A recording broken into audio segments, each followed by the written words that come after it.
জঙ্গি যোগ সন্দেহে রাজ্যে আরও একজনকে গ্রেপ্তার করল রাজ্য পুলিশের এসটিএফ। বাংলাদেশি শাহাদাত মডিউলের সন্দেহভাজন সদস্যকে গাইঘাটা থেকে গ্রেপ্তার করা হয়। জানা যায় ধৃতের নাম হারেজ শেখ, বাড়ি নদিয়া নবদ্বীপের মায়াপুর ধামের মোল্লাপাড়ায়। গত শনিবার কাঁকসার মিরেপাড়া থেকে জঙ্গি যোগ সন্দেহে মোহাম্মদ হাবিবুল্লাহ নামে এক কলেজ ছাত্রকে গ্রেপ্তার করেছিল রাজ্য পুলিশের এসটিএফ।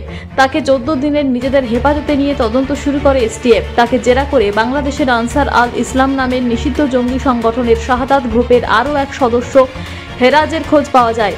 সোমবার রাতে এসটিএফের একটি দল উত্তর 24 পরগনার গাইঘাটায় হানা দেয়। গাইঘাটা হয়েই ট্রেনে চেপে বাংলাদেশে পালানোর ছক কষেছিল হেরাজ। সেই সময় তাকে গ্রেপ্তার করা হয়। ধৃত সন্দেহভাজন জঙ্গিকে এরপর কাঁকসা থানা পুলিশের হাতে তুলে দেওয়া হয়। মঙ্গলবার ধৃত হেরাজকে দুর্গাপুর মহকুমা আদালতে পেশ করা হলে বিচারক 14 দিনের পুলিশি হেফাজতের নির্দেশ দেন। দুর্গাপুর থেকে সনাতন গড়াইয়ের রিপোর্ট, টিভি নিউজ 10। সহজেই স্বাস্থ্যসাথী কার্ডের মাধ্যমে সুচিকিৎসার একমাত্র প্রতিষ্ঠান citizen hospital, Bidhannagar, Durgapur. Helpline number 9800897855। অ্যাপয়েন্টমেন্টের জন্য ফোন করুন 7477783932 কিংবা 9933475697 এই নম্বরে।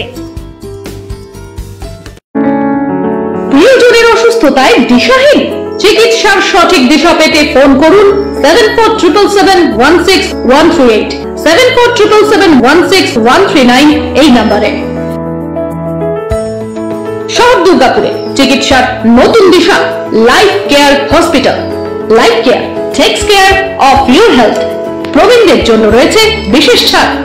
স্বাস্থ্যসাথী সহ সমস্ত মেডিক্লেম ইন্স্যুরেন্সের চট জলদি সমাধান। অভিজ্ঞ চিকিৎসক মন্ডলীর দ্বারা সঠিক রোগের নির্ধারণ ও চিকিৎসা।